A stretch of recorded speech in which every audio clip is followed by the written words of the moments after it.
नमस्कार, मैं हूं आपके साथ उमापाल और आप देख रहे हैं स्टार न्यूज प्लस। आइए हम रुक करते हैं आज की कुछ खास खबरों पर। तब तक आप बने रहिए मेरे साथ स्टार न्यूज प्लस पर। धन्यवाद। चैनल को लाइक और सब्सक्राइब करना ना भूलें। देखते रहिए स्टार न्यूज प्लस।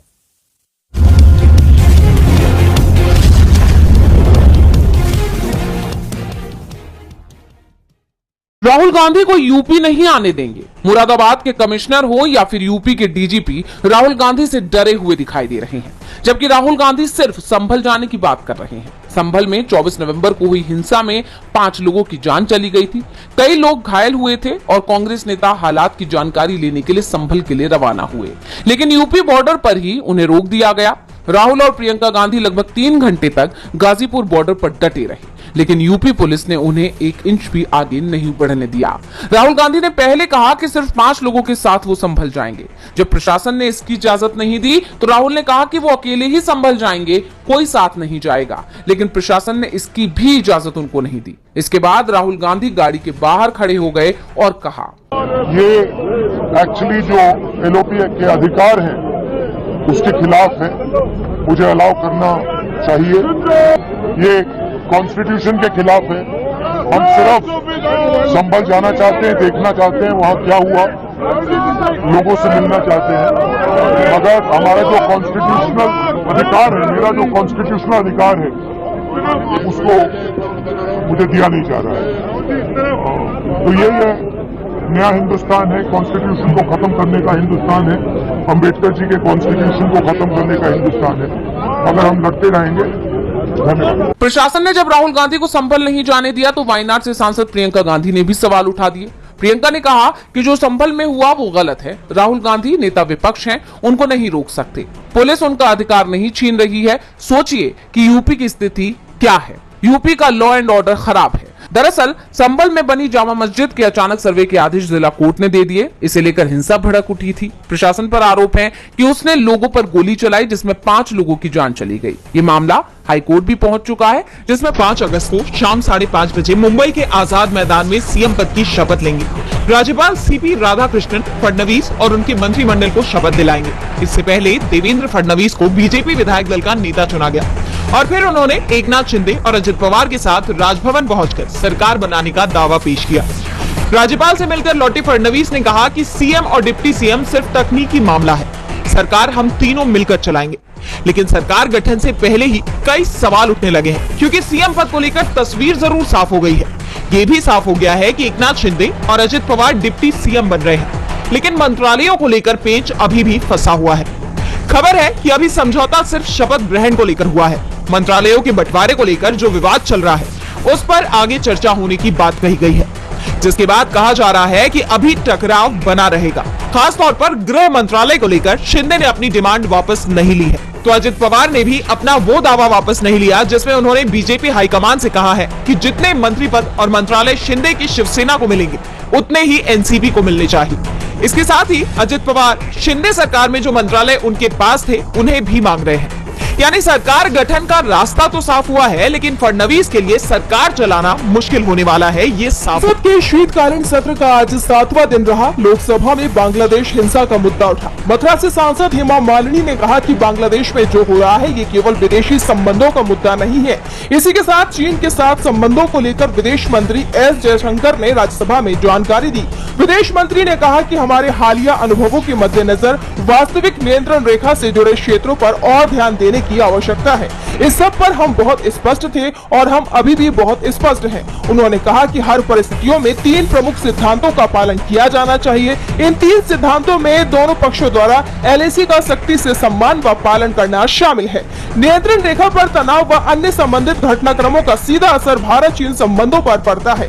हमारे द्वारा ये स्पष्ट किया गया है कि आपसी संबंधों का विकास आपसी संवेदनशीलता, आपसी सम्मान और आपसी हित के सिद्धांतों पर निर्भर करता है। इस बीच केंद्रीय रेल मंत्री अश्विनी वैष्णव ने लोकसभा में रेलवे संशोधन विधेयक 2024 पेश किया। ये बिल पुराने विधेयक रेलवे अधिनियम 1989 को संशोधित करेगा। ये बिल रेलवे के डेवलपमेंट, ऑपरेशन और अन्य विभागों में नए नियमों से जुड़ा है। वहीं राज्यसभा में विपक्ष ने किसान मुद्दे पर हंगामा किया। विपक्षी नेताओं ने किसान विरोधी ये सरकार नहीं चलेगी के नारे लगाए। कई नेता वेल में चले आए। इस पर सभापति सभापति जगदीप धनखड़ ने नाराजगी जताई, जिसके बाद विपक्षी राष्ट्रपति जगदीप धनखड़ ने केंद्रीय कृषि मंत्री से कहा था कि उन्होंने किसानों के लिए कुछ नहीं किया, किसानों से जो भी वादे किए गए वो निभाए क्यों नहीं, और अब सरकार ने इस बात को सच साबित कर दिया है।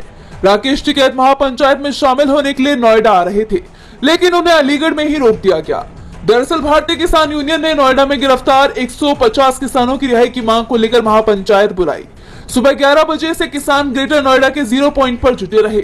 सपा ने पंचायत में समर्थन दिया। मौके पर भारी पुलिस बल तैनात रहा। महापंचायत की अगुवाई किसान नेता राकेश टिकैत करने वाले थे, लेकिन उन्हें रोक दिया गया। टिकैत को पुलिस थाने ले गई। इससे किसानों में नाराजगी देखने को मिली। किसानों ने प्रशासन को अल्टीमेटम दिया कि अगर टिकैत पंचायत में नहीं पहुंचे तो वो दलित प्रेरणा स्थल के लिए पैदल मार्च करेंगे। अधिकारियों और किसानों के बीच वार्ता विफल रही। गौरव टिकैत ने अधिकारियों से चर्चा की, लेकिन समाधान नहीं निकला। ऐसे में किसान नेता आक्रोशित हैं और मीटिंग कर आगे की रणनीति बना रहे हैं। सरकार के खिलाफ आंदोलन तेज होने की संभावना है। ऐसे में सरकार की मुश्किलें बढ़ना। पूर्व सीएम और आम आदमी पार्टी के संयोजक अरविंद केजरीवाल ने बड़ा खुलासा किया है।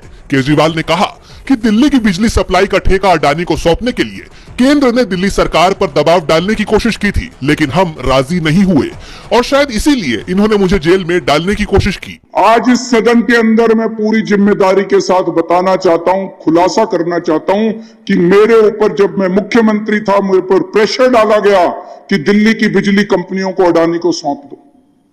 अगर आज मैंने दिल्ली की बिजली कंपनियों को अडानी को सौंप दिया होता, मैं दिल्ली के लोगों को कहना चाहता हूं कि आप बिजली खपत करने लायक नहीं बचते। दिल्ली में बिजली इतनी महंगी हो जाती कि ना दिल्ली सरकार सब्सिडी दे पाती और ना आप अपनी कमाई से दिल्ली की बिजली का अपना बिल भर पाते। इसके अलावा केजरीवाल ने और भी तमाम मुद्दों पर केंद्र सरकार को घेरने का काम किया।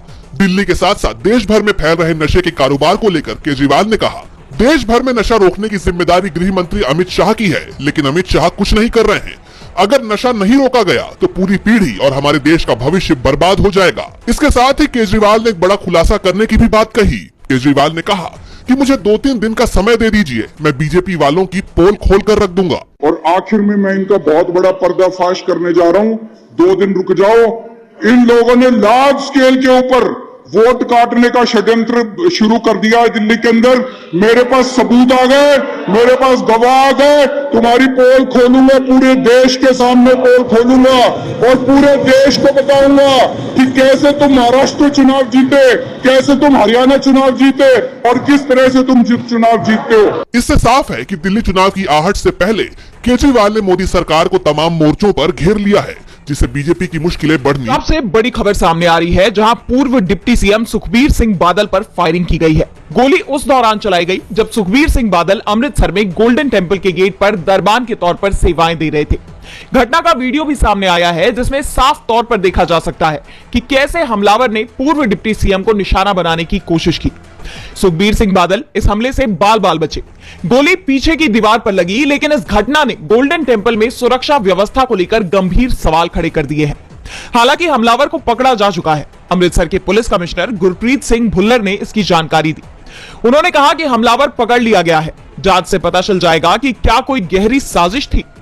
व्यक्ति की पहचान गुरदासपुर के डेरा बाबा नानक के रहने वाले नारायण सिंह चौड़ा के रूप में हुई है।